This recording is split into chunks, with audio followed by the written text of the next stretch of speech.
What's going on, LFG fan? Welcome back to another episode of the LFG Podcast, your favorite podcast for anything and everything in pop culture. It's your boys Jet, J-Mag, and Cody today, and we got a jam-packed episode for you guys. What we watches, super excited, super fucking excited for this.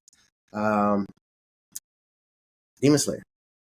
We watched Demon Slayer, Infinity Castle. The first movie of 3, so we're going to review that. That'll be a good time. And then obviously whatever else the boys bring along with the usuals, Alien Earth, Peacemaker, all that good stuff. And then we got a Let's Fucking Fight. This is one that I did not create. This is a cool one that I found. So anime themed. Got an anime movie this week, so another anime thing right there. But first, before we get all to that, LFG is going to get you guys caught up on all the latest pop culture news from this past week. Starting off with Demon Slayer, J-Mag.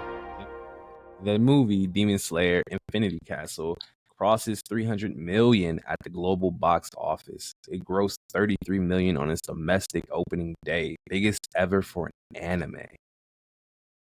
Damn. W. Numbers. Big. Golden by Huntrix spends a 4th week at number 1 on the Billboard Hot 100. Damn. Still going. Well deserved. 4 straight weeks. That's crazy. Yeah. Wow. Warner Bros. Makes Hollywood history with 7 consecutive movies opening above 40 million at the box office. A Minecraft movie made 162 million. Sinners made 48 million. Final Destination Bloodlines made 51.6 million. F1 the movie made 57 million. Superman made 125 million. Weapons made 43.5 million. And The Conjuring Last Rites, 83 million. Run that Warner Brothers has just been on this year is insane. Can't miss. It's their year for sure. History. Ain't nobody else did numbers like this. This is crazy. I was going to say the argument for the movies, they made them all. For the best. Damn. They dominated. That's crazy. Wow. Dwayne Johnson confirms he dropped weight to star as Chicken Man in an adaptation of Lizard Music. Plays a 70-year-old man whose best friend is a 70-year-old chicken. Benny Safdie is directing. Safdie, okay, is directing. Story follows a boy who discovers intelligent alien lizard musicians living secretly on Earth. The boy teams up with a chicken man to uncover the truth about the lizards. That I don't know, like I'm not interested, so that's just me. Next one. I mean, he looks dramatically different. No, so. for sure. So maybe he's taking this acting thing seriously. And that's what we're gonna see. Chicken.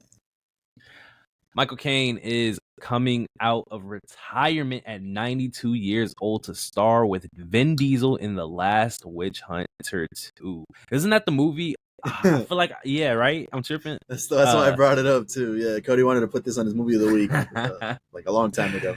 Yeah. There you go. Cody's going to watch the first one, and then whenever that comes out, we'll watch the second one. But yeah, kind of crazy. Came out of retirement. Coming out of retirement. Yeah.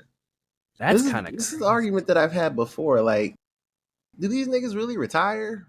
Musicians and fucking actors? For the right project, for the right price, maybe? Nah. Because it's a career path where retirement doesn't really mean anything. That's what I'm saying. It's like you just stop. And then somebody comes to you with a banger idea. It's like, oh, shit. Yeah.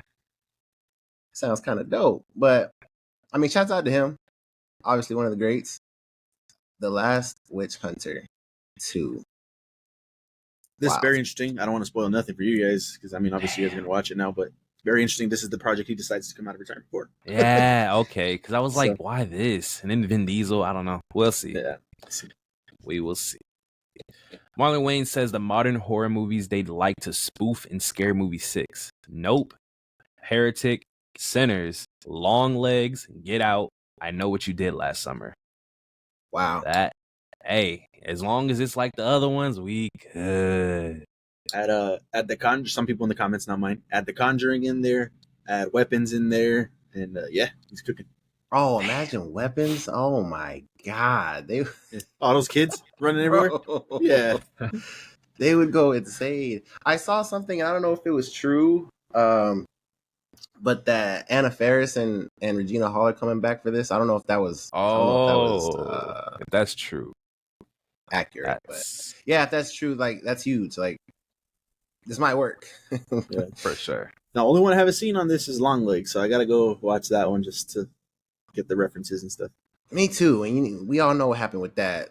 Yeah. Why I couldn't fucking watch it. But yeah, I'm about to. Yeah, I gotta watch that. You know, like there's just no way.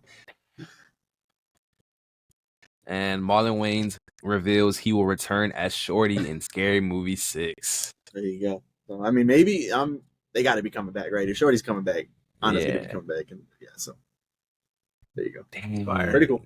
Yeah, looking pretty good. Legendary has brought the movie rights to Sin Linyu's Alchemized, a novel that was originally Harry Potter fanfic. The original fanfic followed a forbidden love between Hermione and Draco Malfoy. It is the biggest ever acquisition for a book's movie rights at $3 million. Fan fiction. Wow. Fan fiction. What the fuck? Fan fiction. That's my mind is blown. Yeah, it's kind of crazy. Fan and then fiction. Legendary, man. I mean, that's gonna be very interesting to see how that goes. I wonder how. Like, this has to be something that like deep Harry Potter fans know about for them to spend this much bread on it. I wonder if they like that shit. There's no $3 million on a fanfic. Forbidden love. And it's like in the original story, like those two would never get together. So it's like this is completely a 360. That's insane. I am mind blown. That's insane. Damn. Wow. The live action My Hero Academia remake is moving forward at Netflix. Jason Fuchs, Wonder Woman, is writing the script. Yeah, we'll see. Fuchs. I don't even know. Live action My Hero. This remake is doable. I mean, remake being, I guess, from an anime to a live action. Is that what they mean by the word remake? Because wouldn't it say live action adaptation? Yeah. Why did they word it like that? Why remake? I'm confused by that. Is there another live action out there? I don't know. Is the Solo Leveling one Netflix, or is that just? That's Netflix as well. Damn, boy, they're going crazy with that shit. I mean, yeah, we see. Honestly, it's kind of crazy to say, but we live in a era now where you see something like this, and you can't automatically say it's gonna be shit. You just can't, especially when Netflix is doing it now. You just gotta wait and see. So they just have to have the creator on board some way. Some Damn, shit. That's it. That just reminded me. Where is Avatar? Yeah. One Punch Man Season 3 director asks fans to stop harassing him. It probably won't live up to the first season, but I want to support JC staff, which is working to improve labor conditions and nurture its employees. Please stop with the harassment and the persistent questions that I can't answer due to NDAs. What is going on?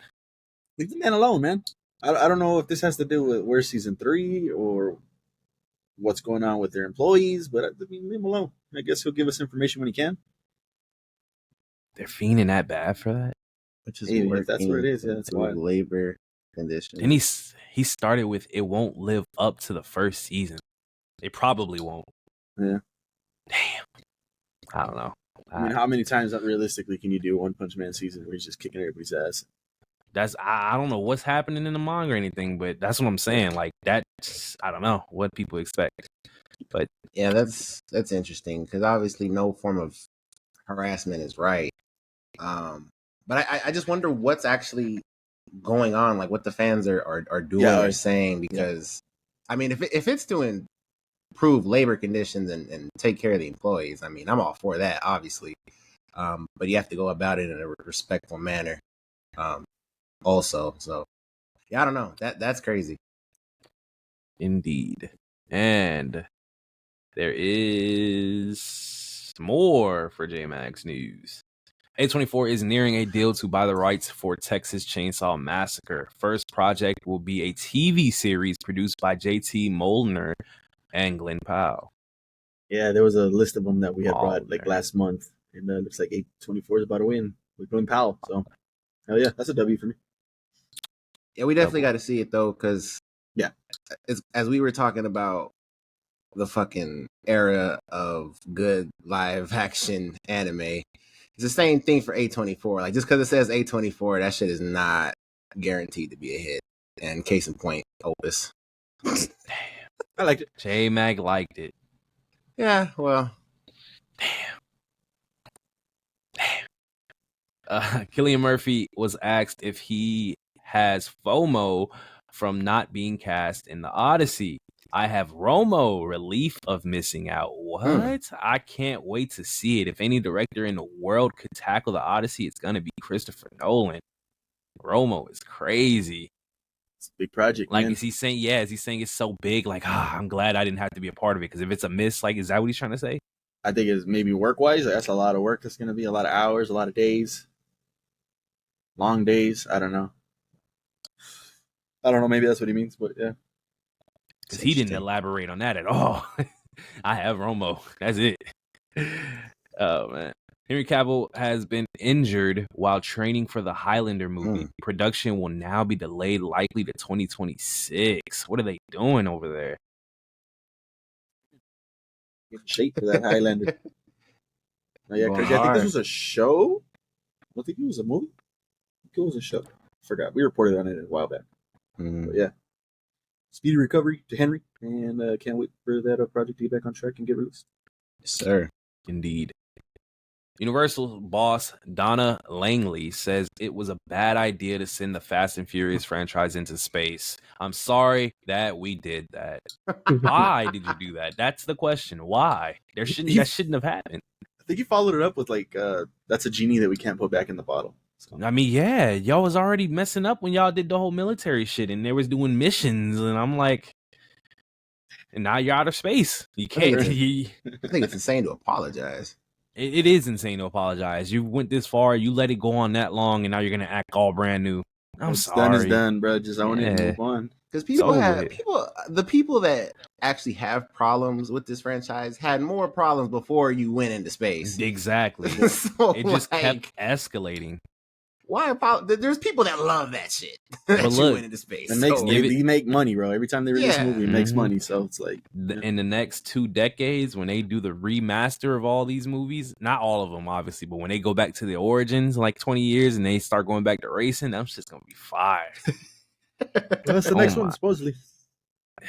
Yeah, we'll see. OpenAI confirms they're helping make an AI-generated movie called Critters. Goal is to finish production in 9 months. Budget is $30 million. Plan is to debut the film at Cannes. I think it is. Cannes. Oh, okay.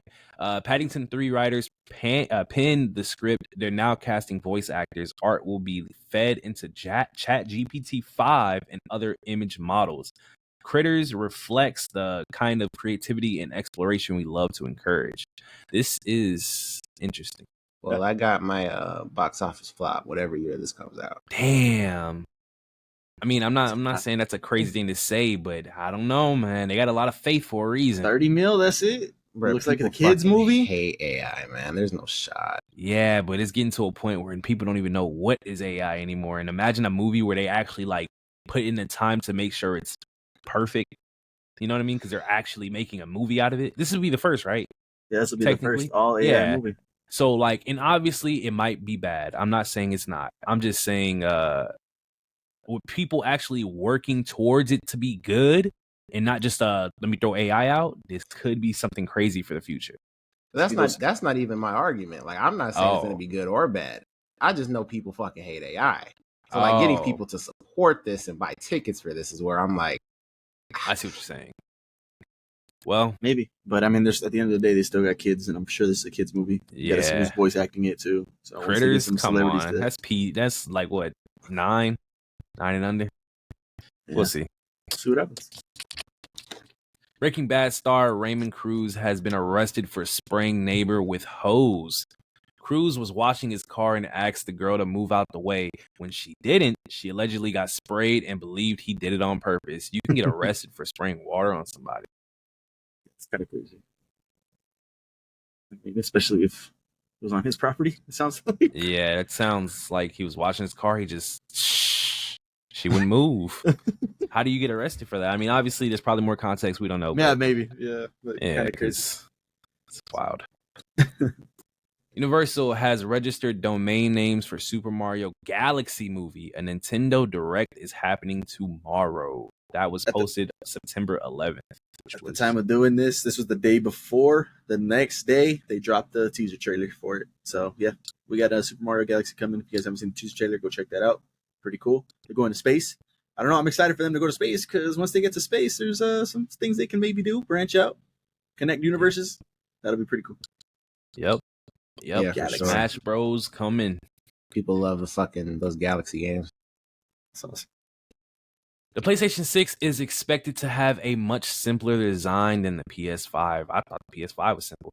It will not have a built-in disc drive and will be a digital console with the option to purchase a detachable disc drive.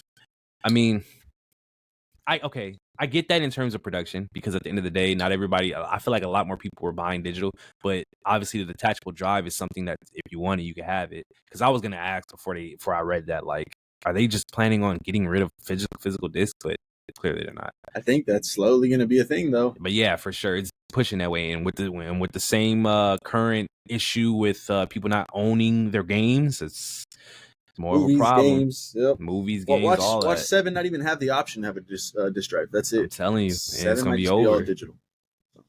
So then collector's editions is going to be pointless. They do it now with the collector's edition, and they just give you a code to download the game. Ah, man. So. It's getting there, man. Like, you don't get the disc? No disc. Nowadays, they're just giving you the steelbook and the codes in the steelbook, and that's it. Now you just have a disc. They've been doing that for a minute already. Man. It's getting crazy, man. But a simpler look, I mean, I thought the PS5 was already simple. It's just a big-ass router. I mean, how we're going to see, but I guess I just need my shit to stop overheating. That's about it. Paramount is preparing to bid to buy Warner Bros. That is insane. Yeah, that's wild. I mean, I don't know if they even have the money to buy Warner Bros. Especially they're on a legendary run right now, a historic run right now. Is now the time to sell high, according to them? Maybe in their mind, they want to sell high, or they want to just keep riding the wave. I saw a report that came out a little bit after this that if this goes through, James isn't going to be over there anymore. Damn. Yeah, that's a whole other thing to think about. Yep. So I don't know, man. Another DC reset. Obviously, that's like, one part of Warner Bros. But like, obviously, that's a huge part for us here. So that would suck. Damn. Get on arrival, they get bought. That's crazy. What then? What do they plan to do? Because like you're just you're wasting money at that point. It's just a bunch of stupid. We'll see. James Gunn says Man of Tomorrow is a Lex Luthor and Superman movie. All right, hold on. Before I'm gonna read the second one first. It's a story about Lex Luthor and Superman having to work together to a certain degree against a much, much bigger threat. Justin, this is what I meant. You jump to conclusions. To be fair, this is the one thing me and Jed agreed on. Mogul's coming. Like if this did happen, it was going to be to face a much bigger threat. So confirmed. And that's a W because Justin saw the picture. He said, "Oh, we're getting Lex back to back." No, he's not the villain. Let's not jump to conclusions. We're good. Trust in James, please. Until he's gone. This movie might not even get made. So I don't know. We'll see. No, it's getting made. Believe that. And that is the end of J-Max News. On to Justin's. Netflix's BioShock movie will be based on the first game. Will be Francis Lawrence's next film after he films the next Hunger Games movie. Wow. Yeah, that's the dude that just did The Long Walk. Oh, Oh, wow. Cooking. Damn. Have y'all played these Bioshock? No. I don't remember them, but I definitely played that first one. Those are good ass games, man. Yeah, I heard. That'll be cool.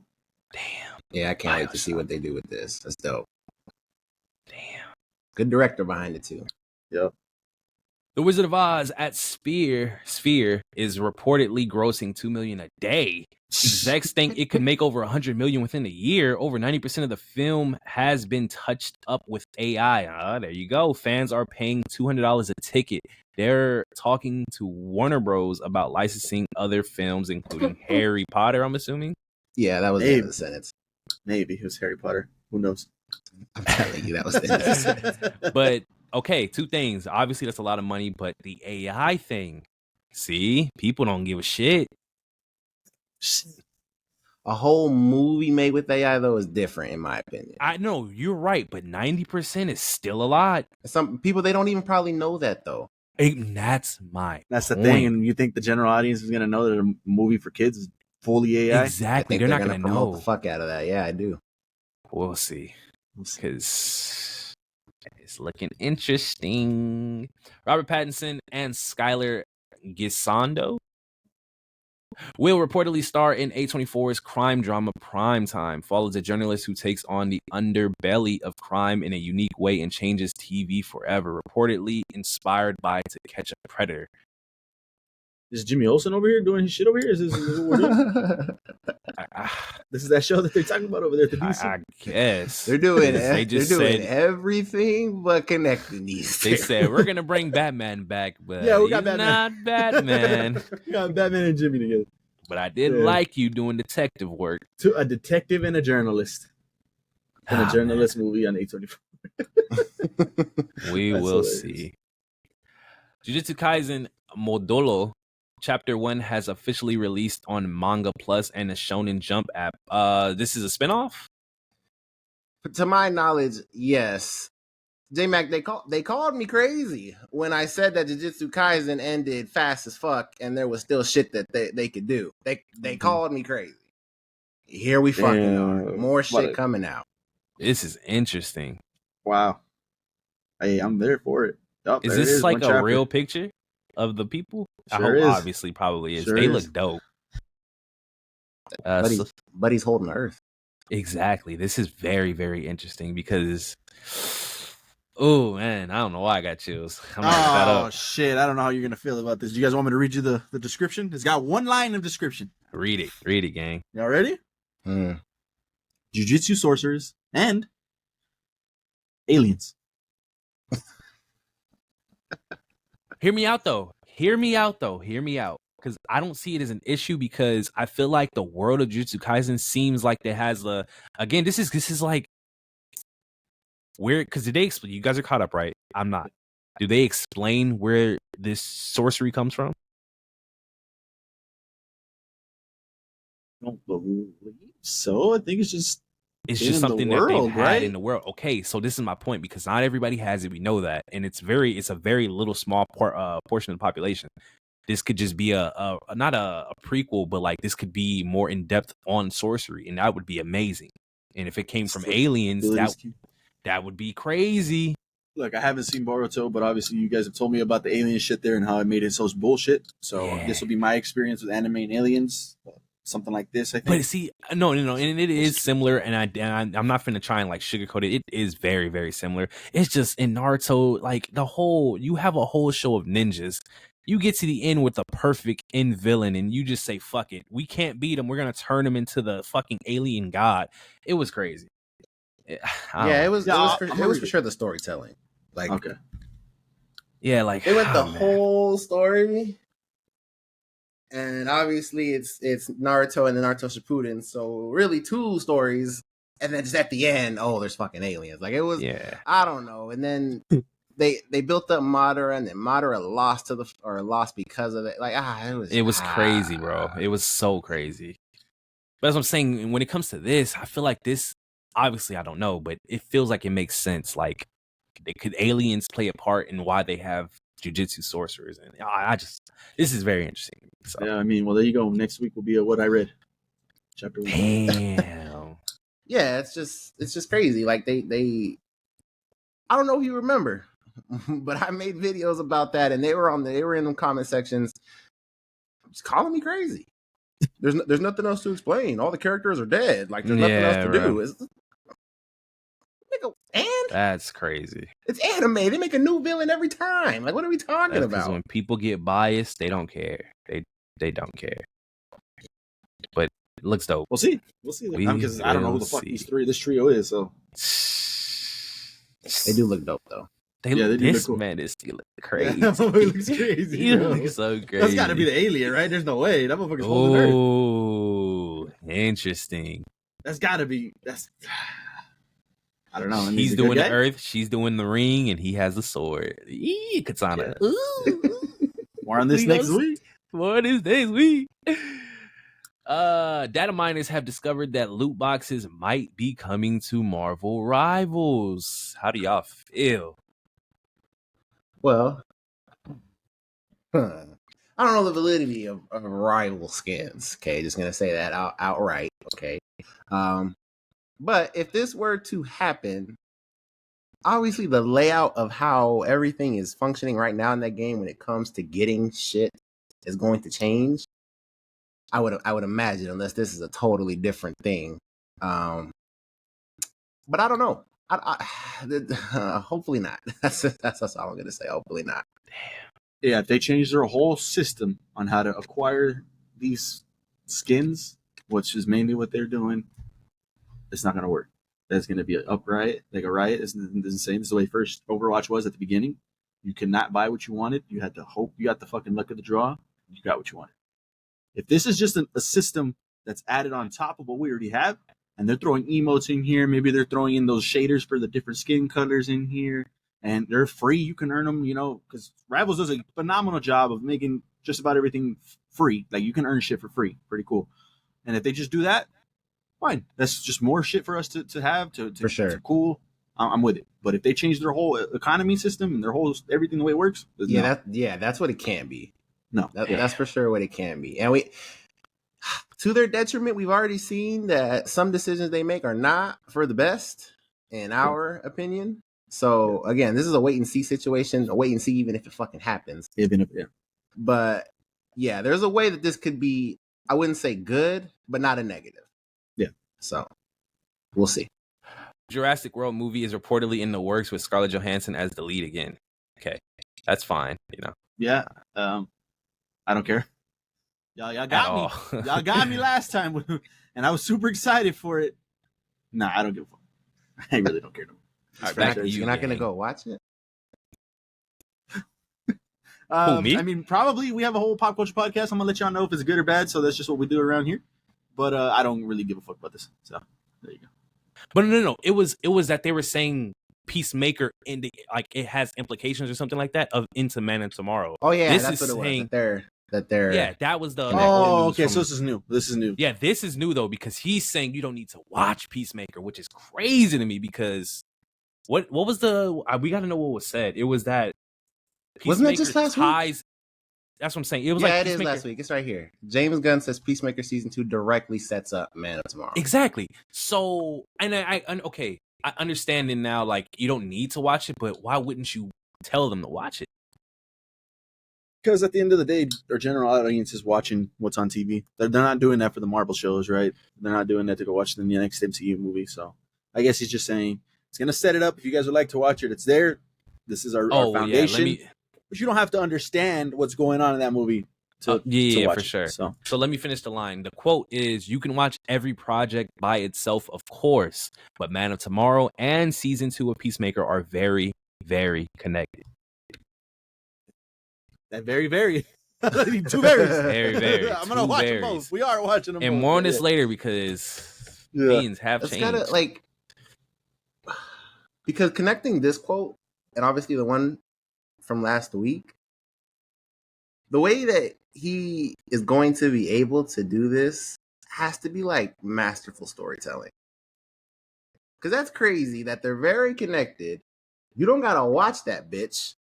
It's going to benefit you if you watch it, but it's not necessary. That's a crazy thing to kind of wrap your mind around. That's what I'm saying. That's why I was like, how are you gonna tell people that and then go back and then say you don't gotta watch it though? I mean, it makes is sense. it similar to like movies? A couple movies now are dropping like comic books of it's like a prequel comic book to the movie. So if you want to know more information, you can go read that little comic book, and then here's the movie. See, yeah, you that's don't need to probably do what that. that is. I think this is that's what probably this what that is because I've never known about those until we brought it up. So it's not like we needed that to watch it. Yeah, but we'll see because we're gonna watch it and we're gonna know. That's a good analogy, though. I like that. It was a great analogy. But that is it for everybody's news. Oh shit! Nice. There you guys go. You know what? How us here at LFG do, keeping you caught up on all your latest news in pop culture. So if you heard something you didn't already know about, hit that like button now. That would be much appreciated. Moving on to our Let's Fucking Fight in the world of anime. Just gonna go to pull that up and let's see what we're fighting. We're not gonna need the coin this time. Should be majority vote. So here we go. All right, ladies and gentlemen, boys and girls, LFG family. This one is anime groups, teams, crews, whatever the fuck you want to use. I already shook it up, so we're good on that front. This is what came up first. I need to make it larger. I don't think so, to be honest. That's fine. It's okay. very visible for us. So the Sins, yeah, yep, and the Spiders. That's from the Phantom Troop. Yeah, the Phantom Troop. Phantom Troop. This is very tough for me. Okay, so we're not doing strength. I just want to. Oh, we're not doing strength. We're not doing strength. Oh, okay. Then there you go. We got a conversation. Because I was gonna tell you, strength. There is no competition. What are we talking about? I agree. Yeah, who are we agreeing with? Fairy Tail. What the fuck? Seven Deadly Sins. Okay, just making sure we're on the same page. Yeah. No, we are. For Okay. sure. Okay. Cooler. Is that what we're doing then? Oh, I thought that was the choice. Oh, nigga, no, we were talking about strength. Oh, my bad. It's all good. To be honest, I didn't know. I would have probably picked them, to be honest, because I just feel like I like the characters more fleshed out, whereas the Troop, Okay. I like that. I like that. I only like a few characters. We're good then. I agree with that. Yeah, okay, so that's where my mind was at too. That's why I felt like it was kind of easy, but that's on me. Yeah. I don't know who this group is on the right. Who? I think that's the Kami Got Killed group. I can't really tell though, but I think that is them. And either way.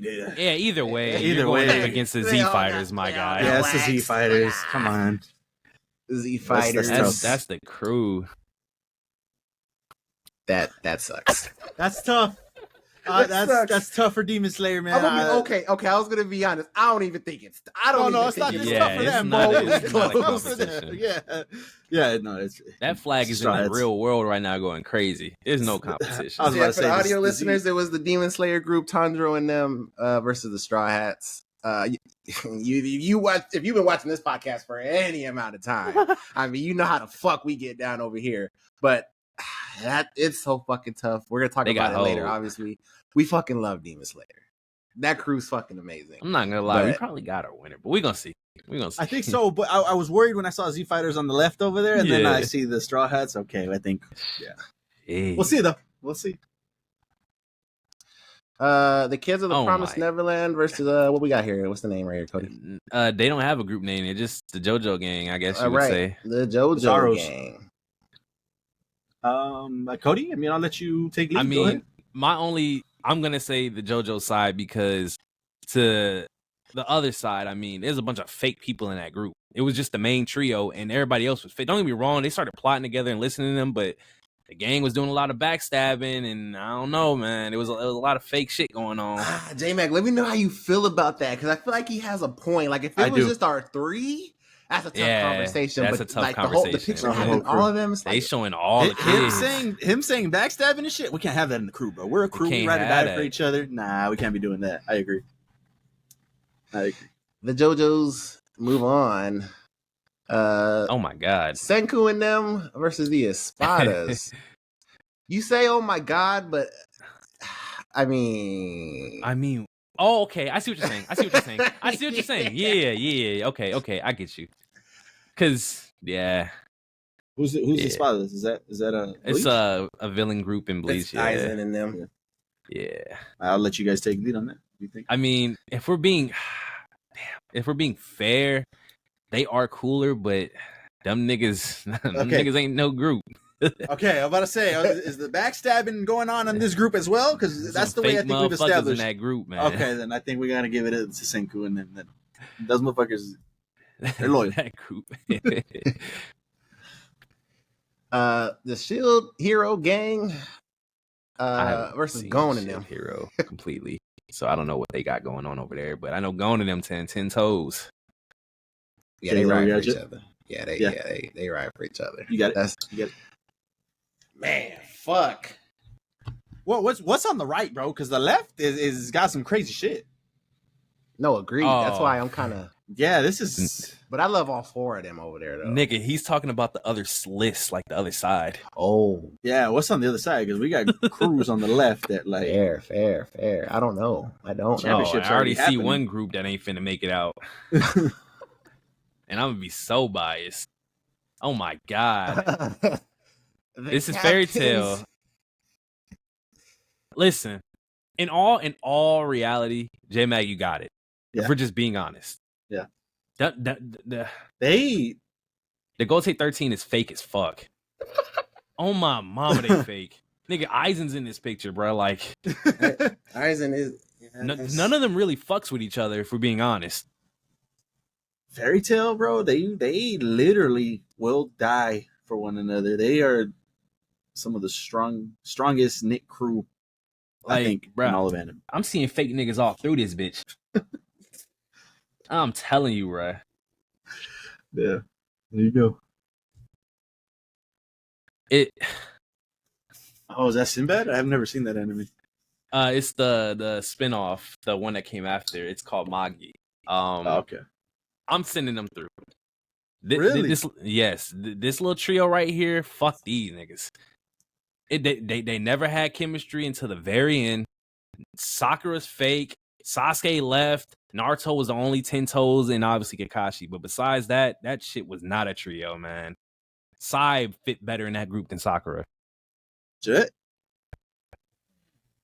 They was never a group until the end of the show. Changed my mind. Please.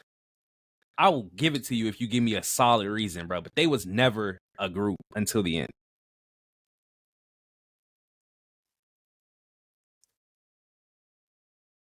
Oh man, that's tough. Like I said, I'm not letting these niggas get through. My nigga was getting manipulated, man. And what's your excuse for Sakura? Because I understand that, but at the end of the day, he still wasn't fucking with them. When they became a team, he wasn't fucking with them. He left them. He still wasn't fucking with them. It took 700 episodes for them to barely fuck with them. Sakura, she was fake the whole time. She fake how? Like she didn't give a shit about Naruto. She was always fake to him. She lied to him all the time, especially about the whole she likes him shit just so that he wouldn't go after Sasuke. She only cared about Sasuke. Only. And like I said, Sai was the only real nigga. And he's weird, so fuck, man. I obviously agree. My gang on the left, though. We gotta run this shit back on some cool shit. But my gang on the left, though. I agree. This is Z-Fighters game. Because and I know how we did it at first, but if we really think about it, Merlin niggas in this shit too. Merlin hold these niggas. and well, they made that shit up, but Merlin Gunther Gunther did some he was a fake motherfucker too. He turned on them niggas towards the end. Yeah, yep. He was a part of the commandments. Z-Fighters move on. Straw Hats versus the JoJo's. Yeah, I mean, good push, JoJo's. Proud of y'all boys. Senku and them versus Gon and them. I mean, personally, I'm gonna say Gon and them, but if you got an argument, I'm willing to hear it. I don't. Okay, because I was gonna say y'all have seen more than me of this shit. But the because I think it's season 1 and half of season 2. I didn't give a fuck about nobody but Senku, and I don't know if that's just storytelling, but I mean, it could be, but they obviously emphasize him in terms of liking characters. He's the guy. He's the guy. There's guys in other shows, and I care about the people around him, so that's where it's kind of fucked. So going in them, moving on. You can send the Fairy Tail Gang. Okay, I was gonna say if you want to make an argument, that's for them, a real gang. They don't really got an argument as a gang, to be honest. They're just a group of friends that travel together because this nigga's he's a Magi. Boy, it was a good ride for the Z Fighters. It was a good ride for the Z Fighters. Z Fighters versus Straw Hats, obviously, for the audio listeners. Sanji was tripping at one point. Hey. Vegeta tripping all the time. Vegeta trip all the time. All the time. Damn. Straw Hats. Going in them. I'm gonna let y'all handle this because I don't have enough Fairy Tail knowledge to not be biased. So I think it's Natsu, bro. There you go. Send it through. And yeah, it's a Straw Hats, man. But this is a good matchup, I think. More credit to Fairy Tail because honestly, the way we were judging it, damn, Black Clover's super on the tight other side. They're yeah. All right, the Straw Hats won the left side. That's easy. That is easy. It is easy. It just damn, we should have done this the other way. Bro, what the fuck? Boruto beats the Akatsuki's. More of a family. If you're watching this as a clip, I don't know what the fuck. Akatsuki. I don't know what the fuck you talking about. Fuck them niggas. What? Fuck the Boruto gang. Off of every bro, this crazy. Nigga, he is insane. Crazy, yeah. Damn. Okay. Black Bulls is another Fairy Tail. Yeah, I know. So I'm gonna let you know right now before you go. You better have an argument.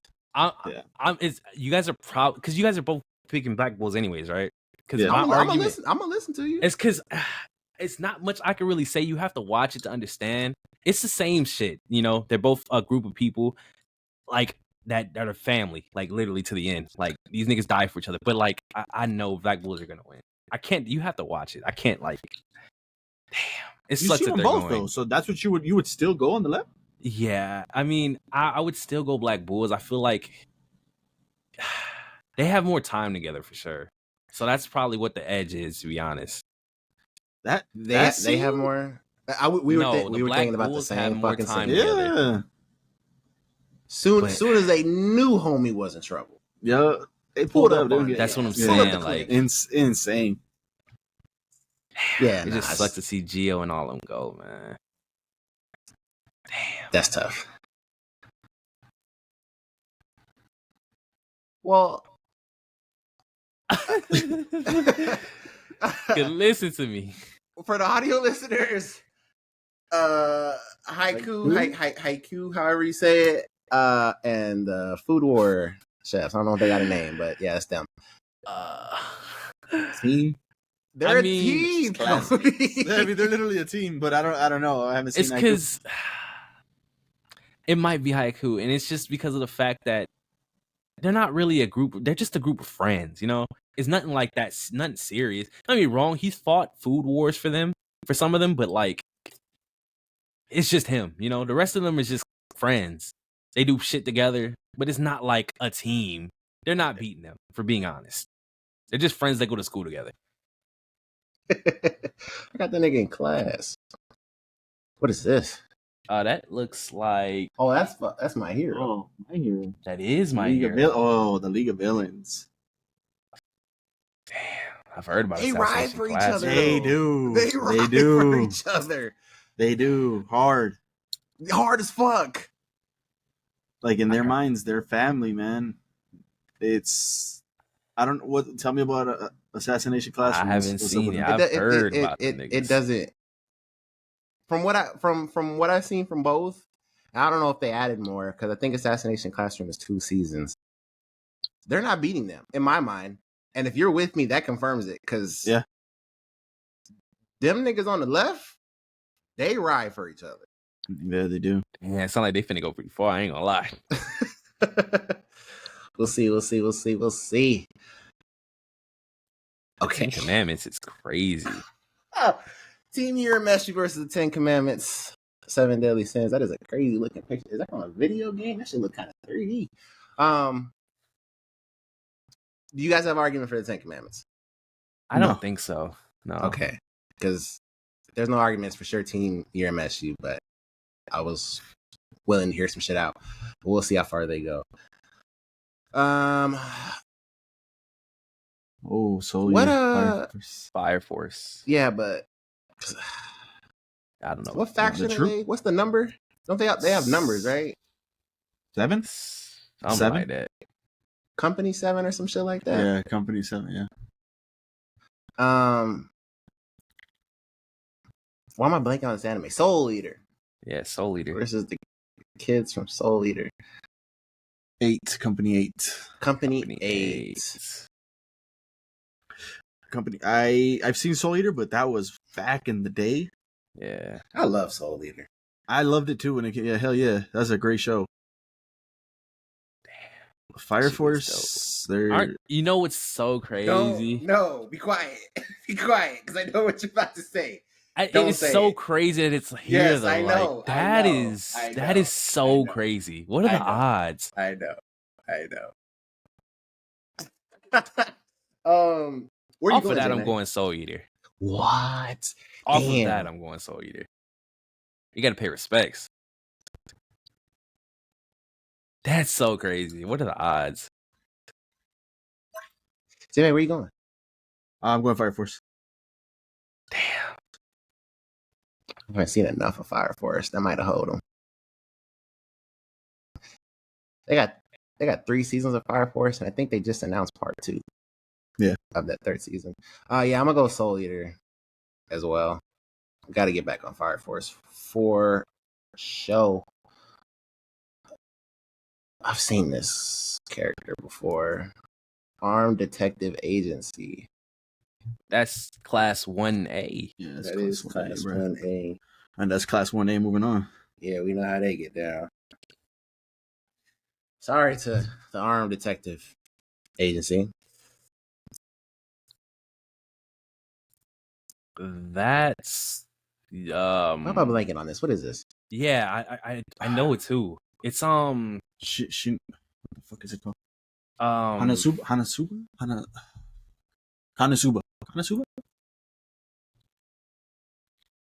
Yeah, Konosuba. And I didn't know the name because that does not sound familiar. Against who? Oh no, the Scouts. Yeah. Yeah. Damn. All right. Back to the top. It's the Black Bulls. Black Bulls versus Boruto. The Black Bulls. Haiku versus the League of Villains. League of Villains. Go on the league. Go in the league. Justin? Yeah, I'll leave that one to you guys. Justin? Are you voting on this, Cody? No. Go. Team Urameshi? It fucking is. There we go. Last one. They look like it's about all to right, okay. Because what is the argument here? That when Eren became a Titan, them niggas turned on him. Treated him like he was an animal. And they had two spies in their troops the whole time. And that nigga Levi was about to get that shit to Erwin, and they gave that shit to Armin. Pissed. That's all I got. I was trying. That's enough. I'm with Class 1A.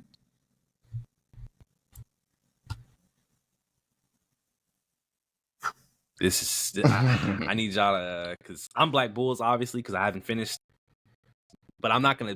My vote doesn't count because I feel like the way y'all were describing them, it should be an even vote. So you guys can decide. This is tough too because I feel like if they were in the same situation, they would do the same thing. It's like I don't know. Like at this point, it's vibes because I feel like they're even. Know where you're going? I know where I'm gonna go. We can say it on 3. If you know where you're going. All right. 3, 2, 1. Bulls. Black Bulls. Send them through. The Chicago Bulls. Is this where the Urameshi gang stops? That's it? Well, the only thing that I can...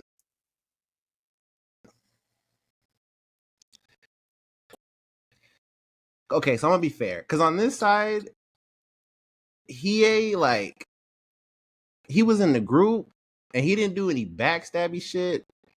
He would just kind of, like, if they were in a situation, like, he's going to take it over and kind of just try to handle it himself, not really work as a team, I guess. As the series progresses, he gets better at teamwork and shit. But I mean, other than that, like they all work together. So that could be like a thing, I guess, over here. The only thing that I can think of over here is Bakugo is the same way. Probably more, honestly. As the series progresses, he gets better, obviously. And then Deku tried to leave them niggas. Mm. Yeah, but for their own good, though, right? Because he thought he was going to hurt him. Thought it was better for them if he wasn't around. Right, and that's to where like neither one is like crazy, but that's, I mean, other than that, I mean, it's a good matchup. I mean, I can't, and it's hard because I'm the only one that's seen this, so it's like if y'all want to go here, I'm not mad at it. I mean, obviously, you would especially go. as the deeper the series gets, like I feel like they would die for each other. So yeah, I'm gonna go 1A.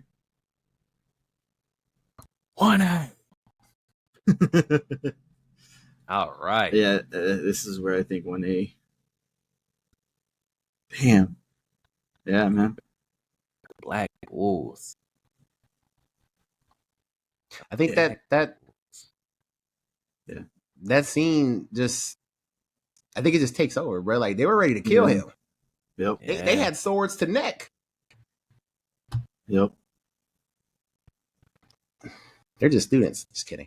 But yeah, I honestly, wow, that's crazy. The Bulls, and sadly, win the East, and yeah, I mean, they just got too much time. They all got backstories. It's just too much. It's just too much. He gave Nami his hat. He gave Nami his hat, man. He gave Robin life, reason to live. Yeah.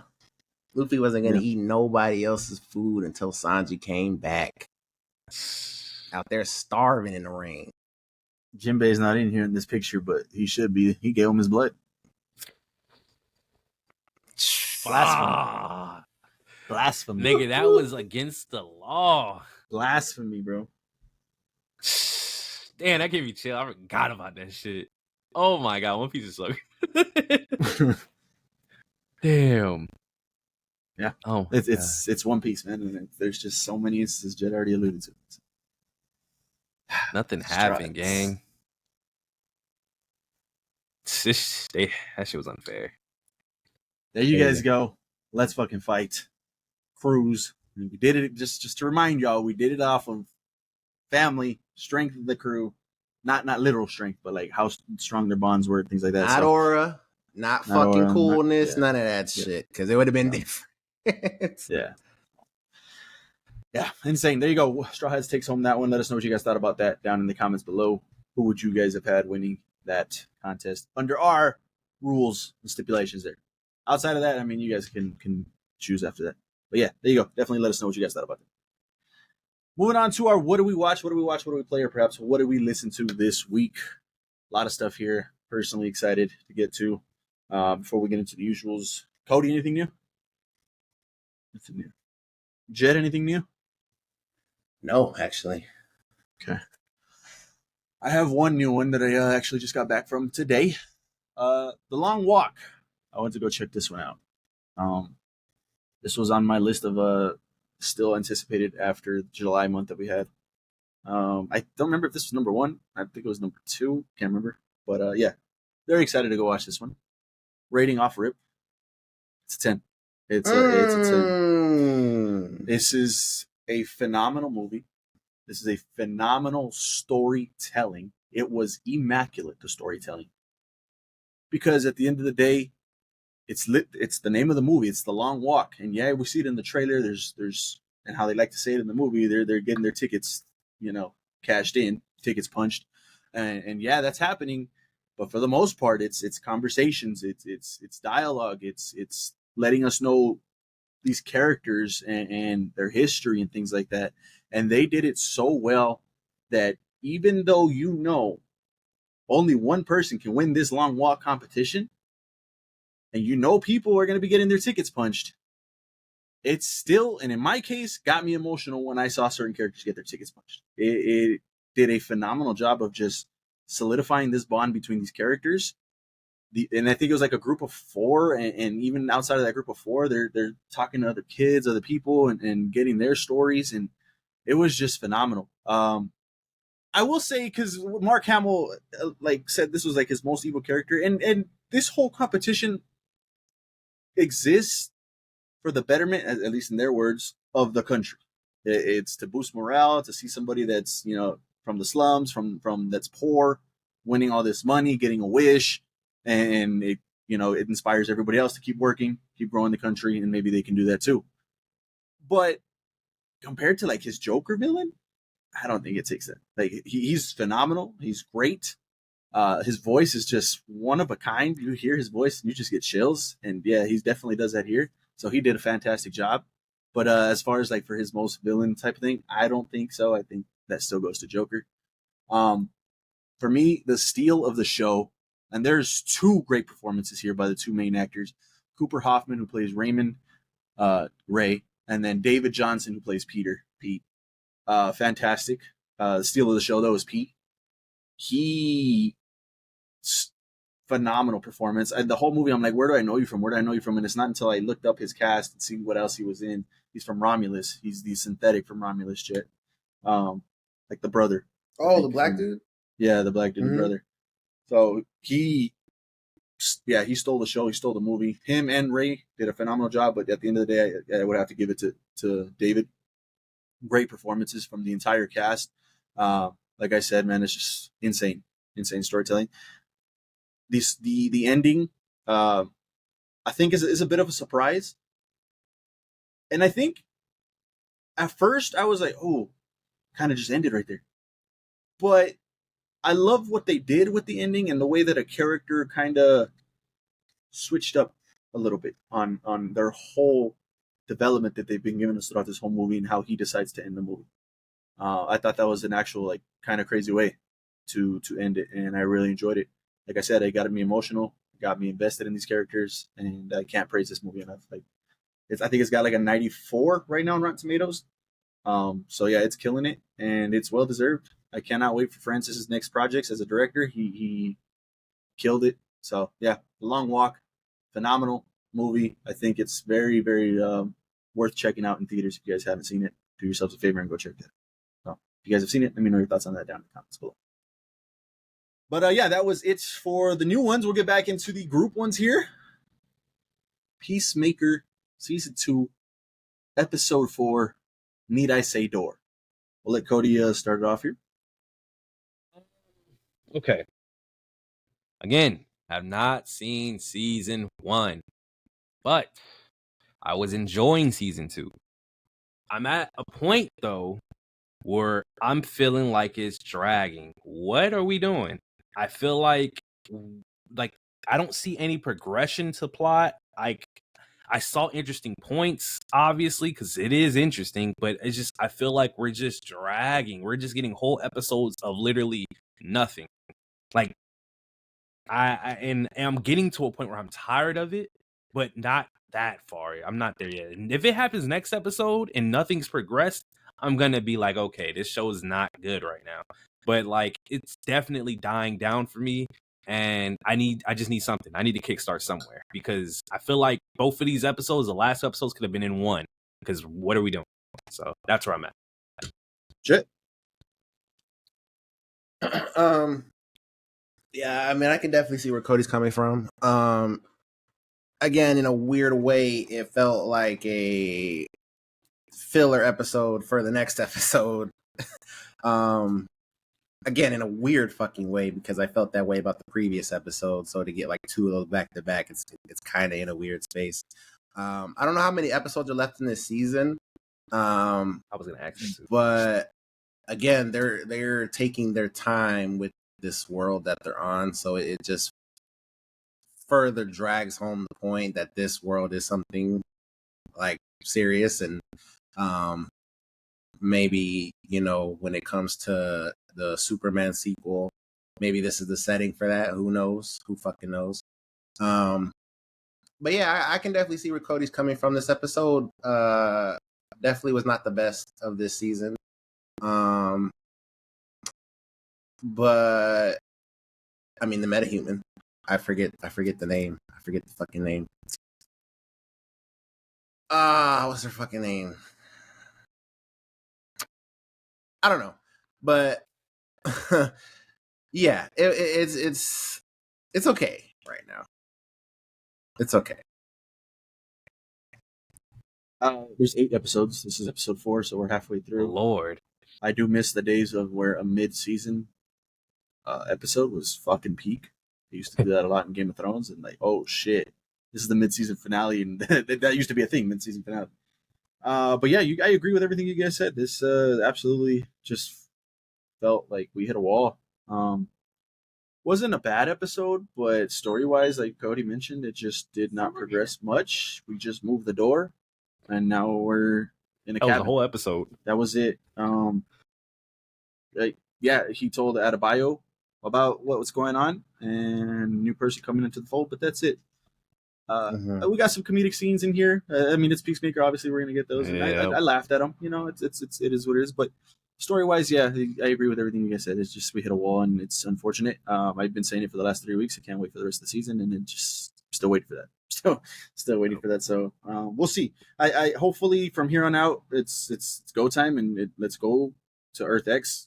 Hopefully, if that's what it turns out to be.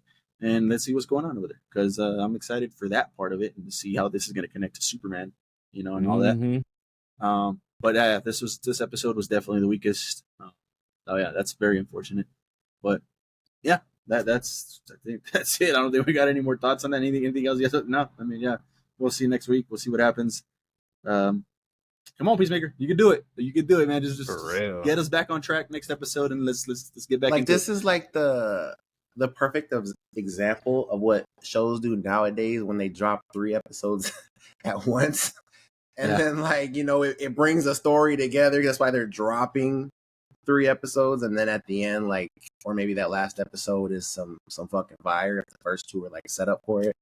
Kind of felt like this could have used that right here, because it's just like Cody said, it's just kind of where are we going, you know? Yeah. So I'm all for dropping complete episodes of everything. Let me binge it all. I think to a certain extent, it even helps your show.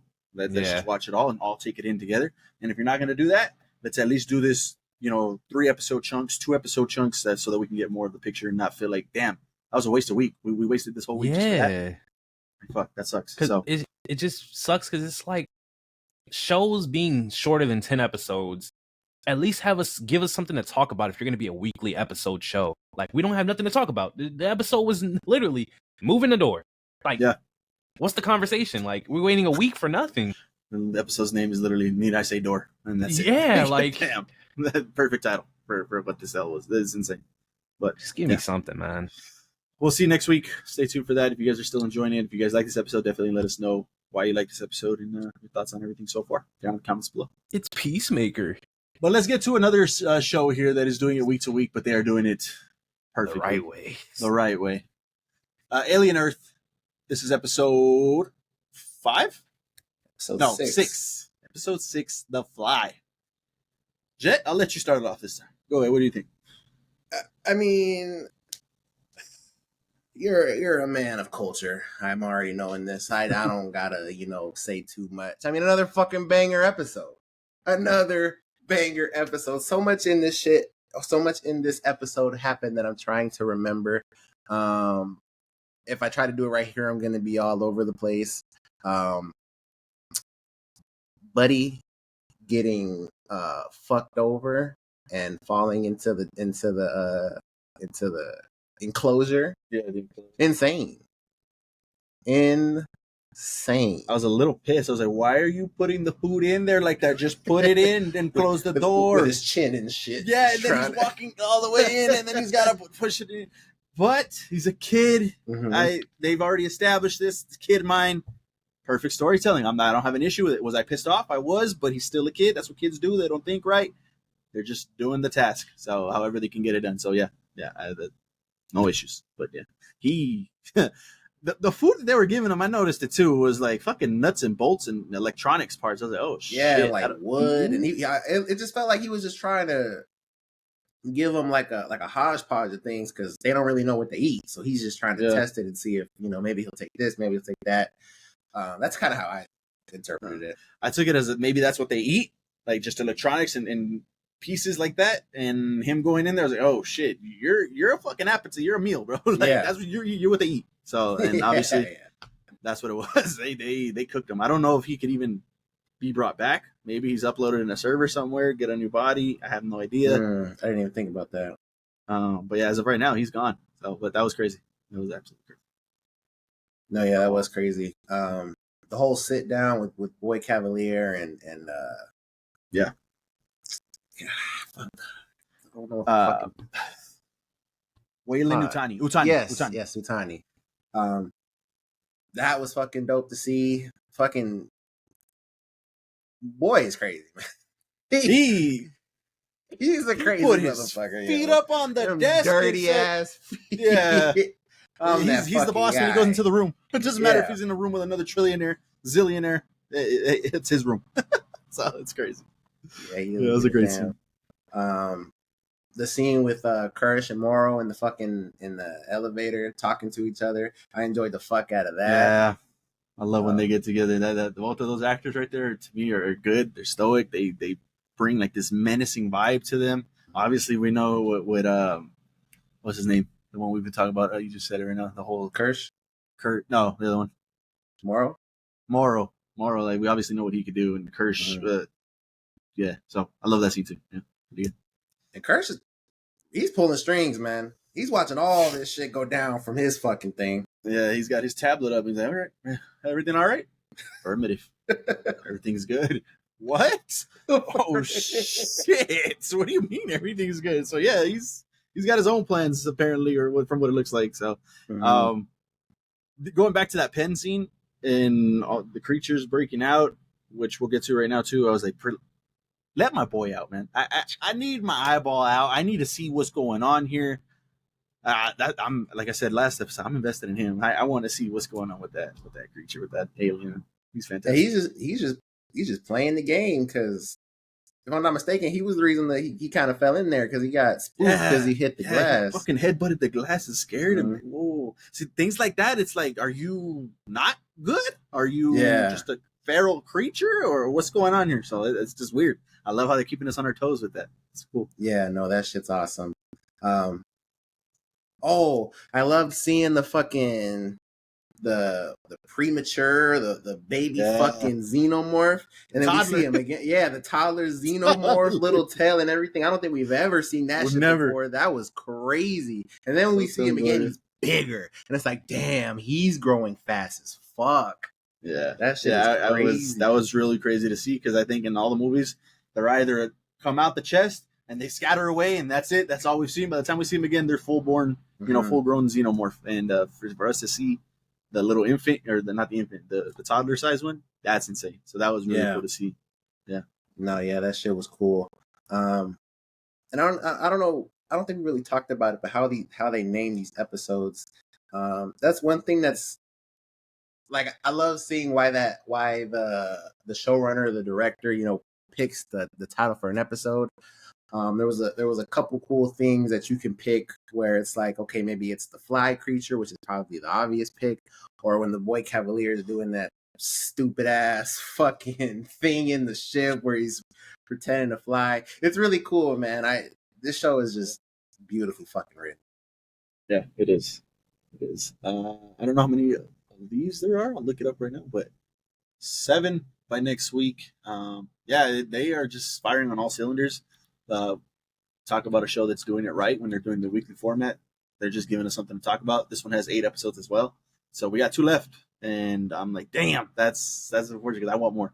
So we'll see what happens. Shit's about to hit the fan, presumably next episode, and we'll see. Yeah, what happens. For sure. Having a blast with this. All right, Agreed. there you go. Alien Earth episode 6. Let us know what you guys thought about that one. 2 episodes left to go. Are you guys enjoying Alien Earth? Definitely leave all those thoughts down in the comments below. Moving on to our movie of the week here, Demon Slayer Infinity Castle. Jet, what'd you think?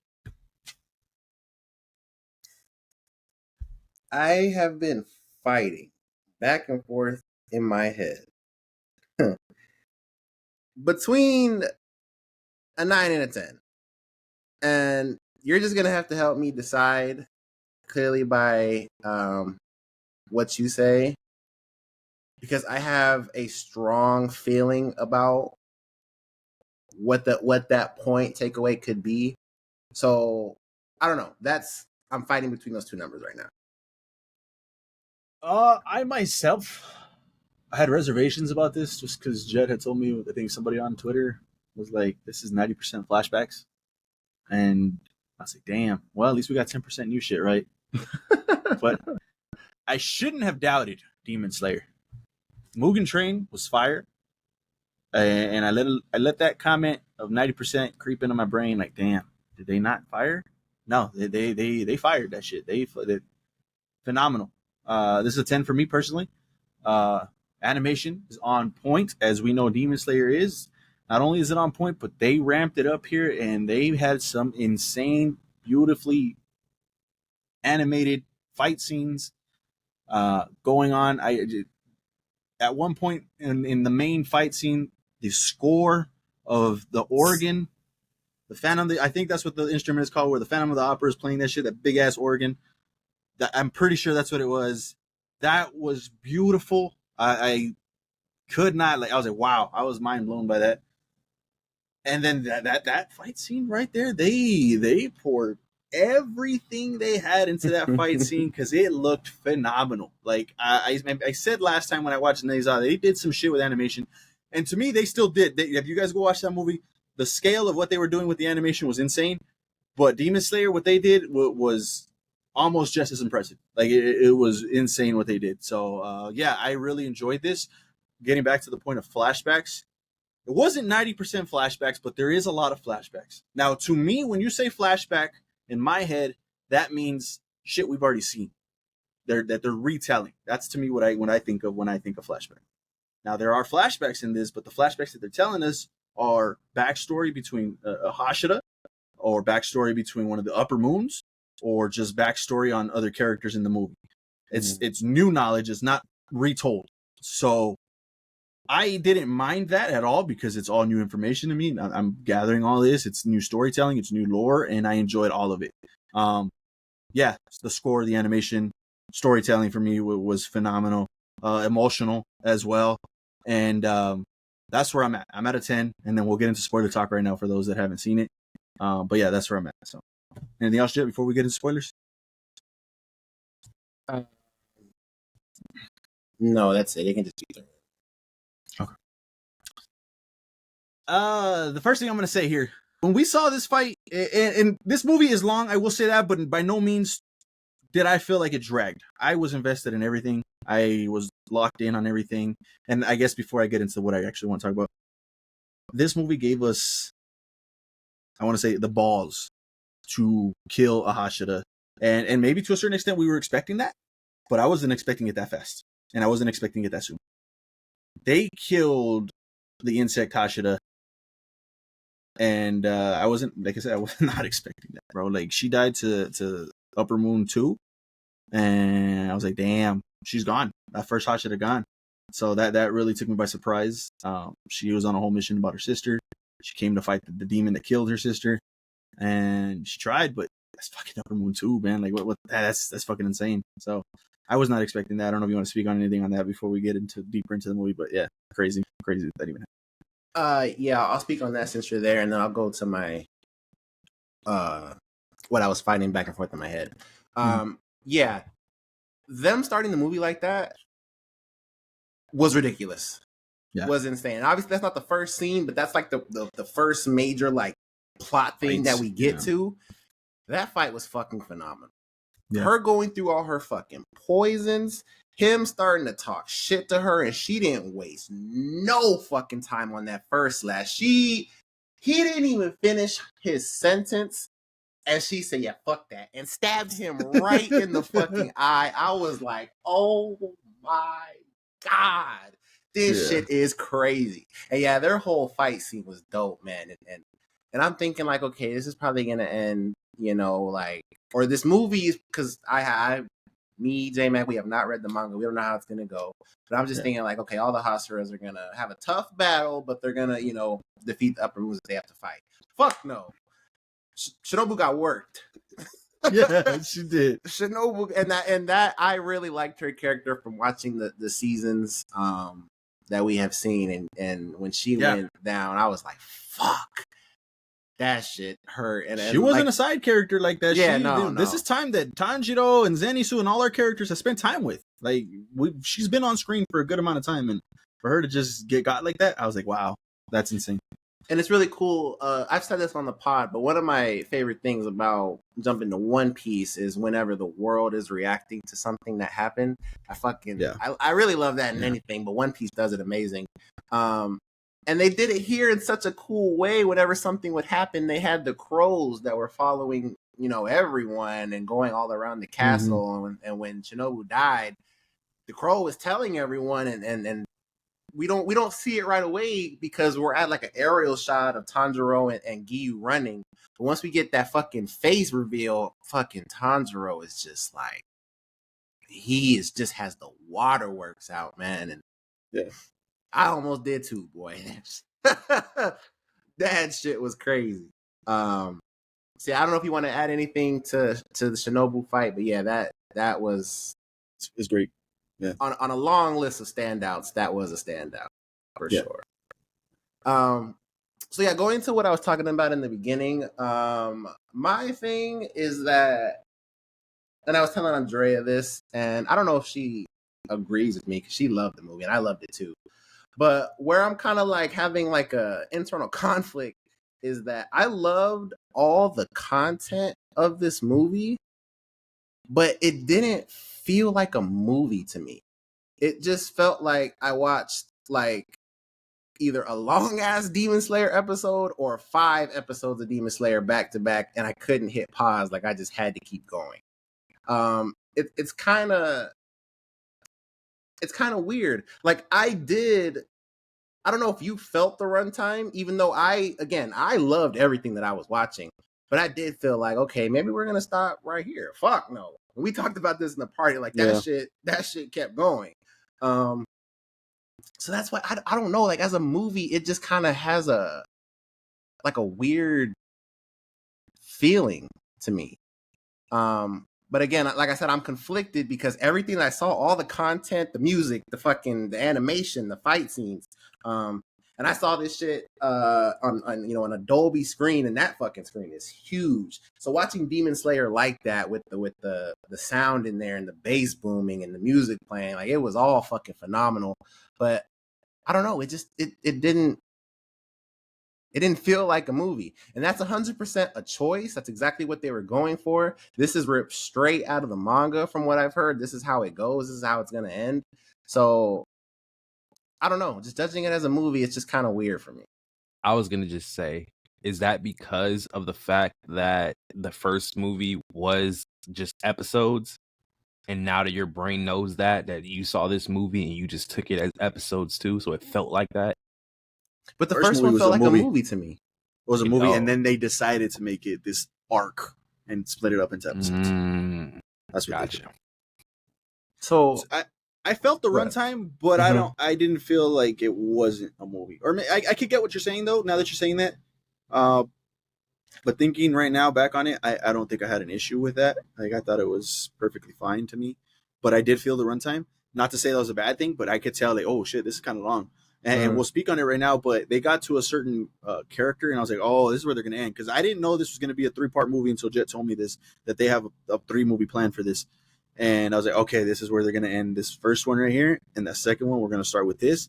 And no, they gave us that fight. And not only did I said this to Jet, not only did they give us that fight, they went in depth into that fight and made it a whole hour.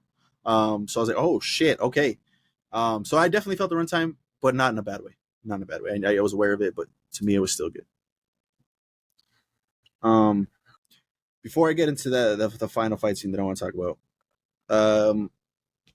right, Zenitsu got brother. Aura got the glow up of the century that we have ever seen. A lifetime. Like it's insane that what they did to Zenitsu's character, and I was all for it. Usually when he's a badass and he's got the aura, he's asleep. You've seen it in the pictures. He's asleep. He's doing his thing. He is wide awake throughout this entire fight. And he is a fucking beast. He is a fucking animal. Like, he took out an Upper Moon that I think, I don't know if they were directly brothers, but it was close. Like, they were like brothers. I don't think they were directly brothers because they hated each other. But, yeah, I don't think so. Yeah. But they were like training under his Gramps, under the Master and things like that. And they gave us the backstory. And this is where they gave us flashbacks. They gave us a flashback of their training and this Upper Moon 6 and all of that and everything that he was going through. But Zenitsu, bro, like, before we got to that final fight scene, I was like, this animation right here as he's falling off the fucking building was incredible. One of the craziest animations I've ever seen. He pushes himself against the wall. Lightning's coming up. It's turning blue. The fucking effects are just going wild. The character's looking down. All this color is just rushing up. It's insane what they did with that animation.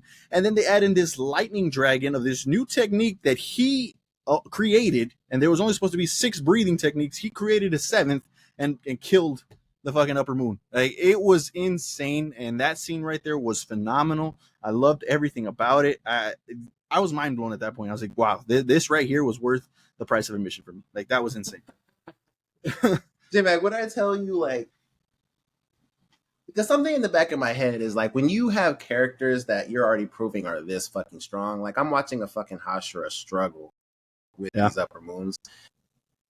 Like, the power of friendship kind of creeps in the back of your mind to how they're going to beat some of these characters. The way that Zenitsu, and they explain it through the backstory, comes back into play into real life. The way that Zenitsu beat that Upper Moon was genius fucking writing, bro. Mm-hmm. Zenitsu could learn first form, couldn't learn the other ones. The Upper Moon couldn't learn first form, but could learn the other ones. Then Zenitsu busts out 7th, and I was like, bro, this shit is so cold, man. Yeah, insane. Oh my god, it's just that whole, like, Goku Vegeta dynamic, like, I'm better than you in every way, like, how are you able to beat me type shit, and how are you able to come up with this fucking 7th form? Like, it doesn't make sense to me. And even as he's fucking dying, he's like, all right, well, you're knocked out, you're gonna die from this fucking height. Nope, you lost. And that's where the power of friendship actually came in, and actually good in a positive way. Like, he did what he had to do, but his friend came up and saved him so that he wouldn't fall. And he was like, damn, he died alone. Like, I think the vampire even told him it sucks to die alone, doesn't it? Mm-hmm. And yeah. But even before that too, it had an emotional scene with Gramps and him committing seppuku, I think is how you say that. Mm-hmm. And just him being heartbroken about it, that he wasn't there, that he just, suffered in that.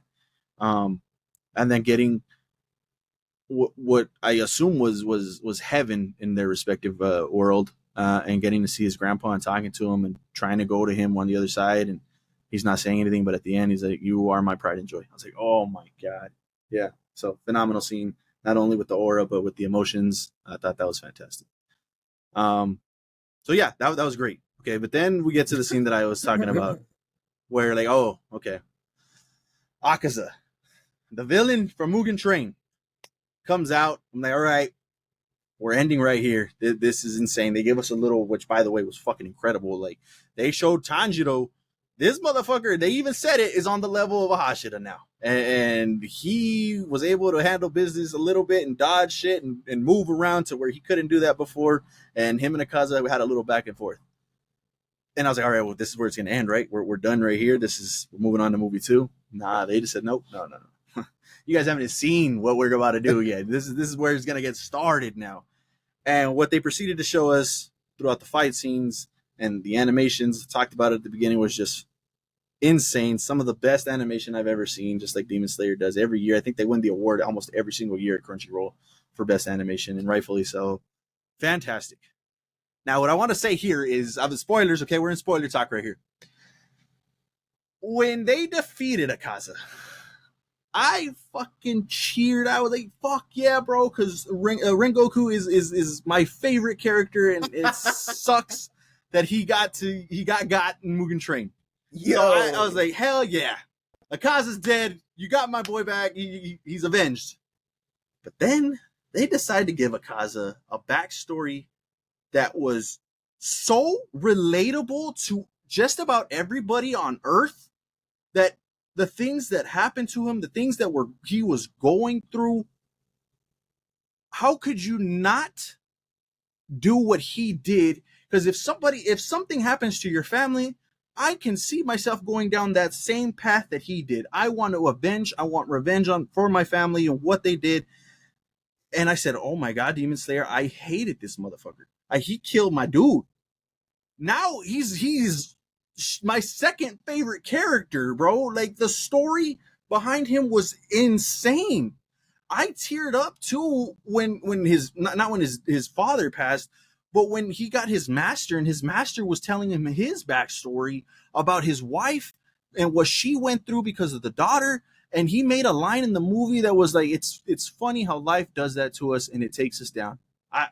It got me right there, bro. Because that's the most relatable that I think an anime, in my opinion, has been to me personally. And I just related with him on a deeper level. So, oh my God, that right there was amazing. And I was for all of it, man. The fight scene was fantastic. But to me, the backstory of Akaza and what he was going through and how he ended up actually dying, because he was a beast. He was an animal. Unit. He was, wow, incredible. Yeah, fantastic, bro. Like this is where I'm at a 10. This shit just pushed it up for me, man. Like, getting a character that I did not like, and I was happy for when he got his get back, to flipping the script and making me love him was just insane. So I'll let you speak on that too. Like, crazy. Yeah, it was insane, the level ups that this movie was doing. Because when we find out that, oh, Shinobu was about to fight the demon that killed her sister, I was like, oh my fucking God, let's fucking go. This shit is crazy. And then once we get to Zenitsu's backstory and everything with his Gramps, I almost shed a tear. Like, I was on the verge. I was definitely on the fucking verge because, I had recently lost my grandfather this past Halloween, and that, like, I didn't cry, but man, I was on the verge. Like, them shits was right fucking here in the ducks or whatever the fuck. Like, that shit was crazy. I gotta lock in. Then we get to Akaza. Now, I gotta say, in the beginning of this, Tanjiro and Giyu are running, right? And everybody's just, they're trying to do what they're doing, complete their mission. Trying to regroup, honestly. And we see, which this is another cool fucking thing about the movie, was the detailing of the map that they were drawing. And we're able to see, like, the highlights of whatever their fucking energy is. They have all these red dots. But the fucking upper moons are these big ass suns, glowing fucking circles, these fucking spheres. And Tanjiro and Giyu, we see them on the map, and he's like, oh shit, they're about to run into him. And my mind didn't go Akaza. Like, I didn't know who the fuck they were about to run into. Yeah. And then they get to a point where they just hear and it's this motherfucker smashing through the fucking floor. Like his entrance was so fucking cold. So that shit was crazy. And yeah, man, I'm like you, like, well, not necessarily at that far. Like him killing Rengoku did suck. Like that, I was pretty heartbroken on that. But I just want him to lose. Like I didn't give a fuck about his character. He's obviously a cool character, but like it's just kind of whatever. Like they're gonna beat this guy eventually. But brother, once we get to his backstory, J-Mac, he's the best character in the show. Yeah, I mean, I can't argue that. He is the best character in the show. He doesn't have to be your favorite because Giyu is still mine. But what they did for Akaza and how he turns into a demon, he just doesn't give a fuck no more at that point. Do with me what you want. I don't give a damn. Like I done lost everything. I got shit back once I lost everything. I lost that shit again. Like I don't have shit. It's whatever. Bro, the writing was insane. And I know that some people's criticism with the film that his backstory is long, and it is long. We spent a lot of time in that fucking backstory. But just like you, man, I was there for it. That, like, I'm all about storytelling, and that storytelling, like, that shit got me. That's where I shed a tear. Once he lost everybody, he said, all right, it's time for the get back. When they were describing how he was in there fucking people up, I was like, yeah, fuck them. Yep, go get it. And it just, like, Demon Slayer does this in the anime. Like, we meet a demon, fuck this demon. Then they put a backstory on him, and it's like, damn. Yeah, I get it. I mean, fuck. Yeah. That's tough. And the creator of Demon Slayer, he just put everything he had into Akaza's backstory because that shit was absolutely phenomenal. And that's already on top of what was an awesome an incredible fight scene between Tanjiro, Giyu, and Akaza. Like all three of them together. Giyu did his little thing with his face, and he turned up for a little bit and went crazy. And then obviously Tanjiro, which again, the storytelling, I fucking love when they explain that shit with him and how he came to that conclusion of what to do. Storytelling with his father and hitting and chopping off the bear's head. Like, people talk so much shit about Demon Slayer's story being basic. I don't get that shit. For the life of me, I don't understand it. Shit is impeccable, man. And yeah, that's where I'm just like, all three like acts of this movie, Shinobu, Zenitsu, Tanjiro, and Giyu, it was all phenomenal in its own separate, unique way. It was all incredible. So, honestly, talking about it, I'm out of 10. Fuck it. Man. Yeah, this is a great movie, and I wasn't expecting that. Like, I really wasn't. How great it was. So, I think Mugen Train, I don't think to me was a 10. I think that was maybe like an 8, maybe a 9. This blows that out the water for sure. Tanjiro, we didn't even speak on Tanjiro and his whole ability going into the transparent world and getting that whole ability and how they even defeated Akaza in the first place. And then Akaza kind of like when they chopped his head off and that motherfucker was going through in his head like, nah, I can't do this, I can't do that. He fucking grabbed it and pushed it back down like, nah, I'm not dying like this. And it started to reattach itself. I said, oh, shit. And then Giyu came in and hit him with the fucking katana and it fell off. And then we get the whole backstory. And now he doesn't need a head. He's growing it back. It was just phenomenal. It was just fantastic. And I can't wait for movie 2, movie 3. The way movie 1 ended with Muzan, but Upper Moon 1, how we don't know shit about him. And this motherfucker is, wow. He's insane. He's strong as shit in little clips that we've seen and scenes that we've seen him in. I can't wait to see what he's got going on because he's got to have a crazy backstory. I don't know how they're gonna win. Yeah, they're not even. They fought Akaza number 3. They didn't even fight 2 yet, 1 or Muzan, and they're done already. They're gassed out. They're done. And like, and 1 or not 1, 2, which is the one with the fans, right? I'm not tripping. That's number 2. That's 2. He fucked up Shinobu. He was fucking around with her the whole time. Yeah, he was never her going try hard. out the poison so he can neutralize it in her face. Yep. You got any more poisons? Try them all. Fuck it. No, it's not working no more. Try something else. Like, yeah. I fucking was fucking around. That's number 2, J-Mag. We still got to get through 1, and then they got to fight Mulsan, and Mulsan's over there getting strong. Like, it's insane. I don't know what's going on. I don't know.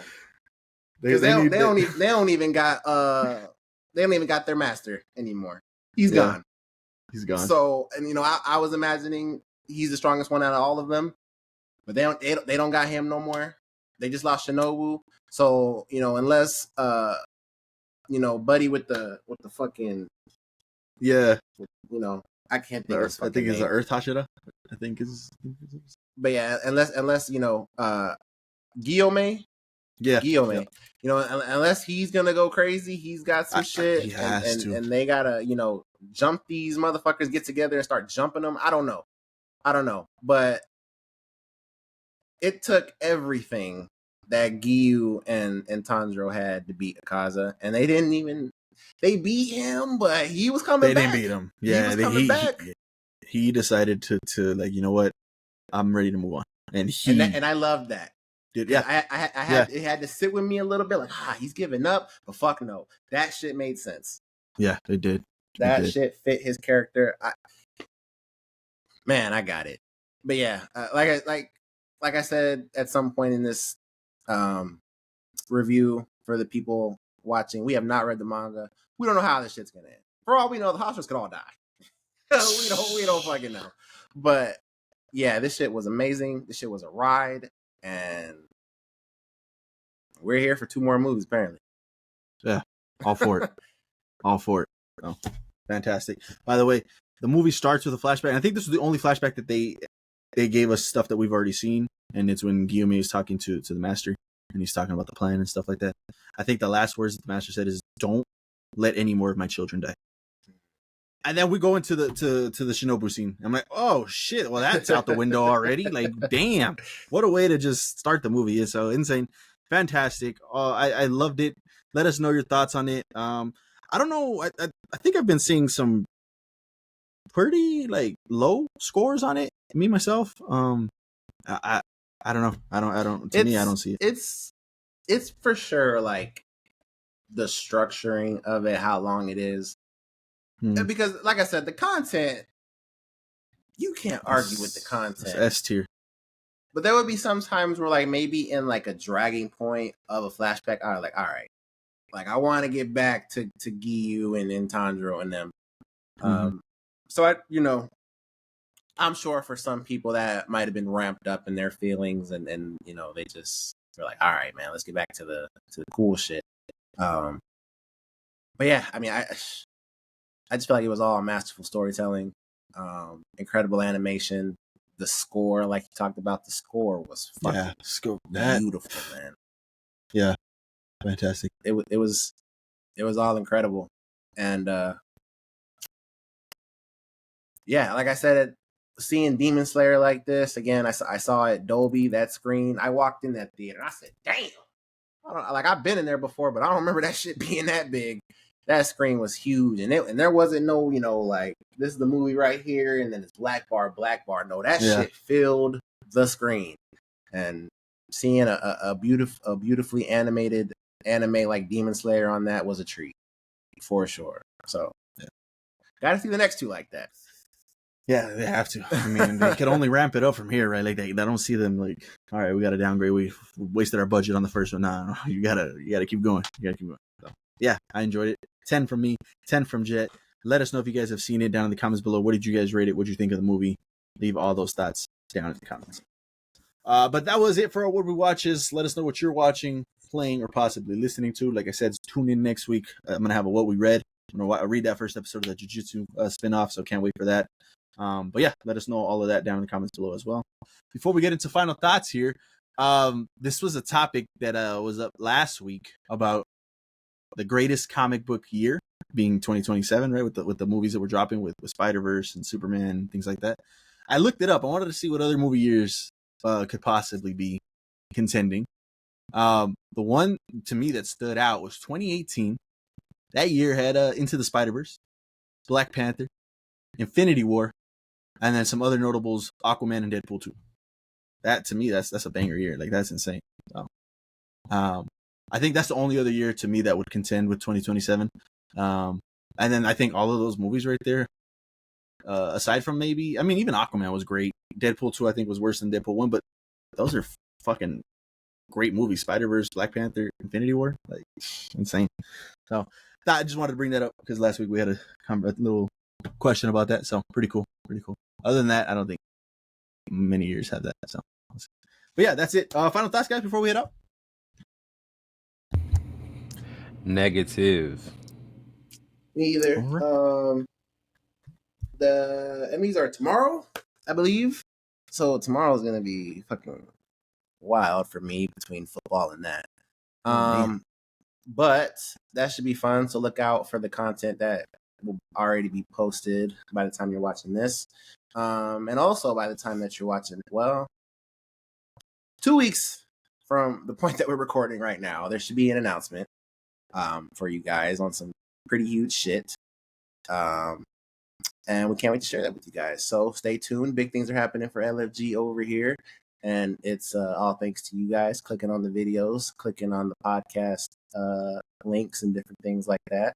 So to everyone that supports us, we appreciate you guys. Yeah,